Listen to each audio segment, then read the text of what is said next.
Der var engang en meget, meget fed hønemor og en meget, meget fed hønefar. Den meget fede hønemor havde lige lagt et æg, men det gad ikke at klække.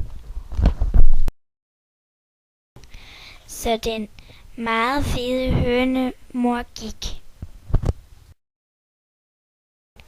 Men hun vidste ikke, at da hun gik, kom der en revne i ægget. Og pludselig stod der 3 små kyllinger. Den meget fede hønemor gik ud til den meget fede hønefar og sagde, jeg tror aldrig, at ægget klækker. Jo, vent nu at se, sagde han.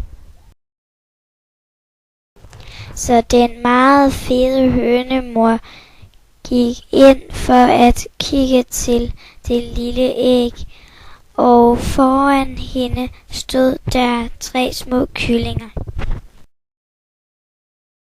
De faldt alle 5 i søvn. Slut, finale.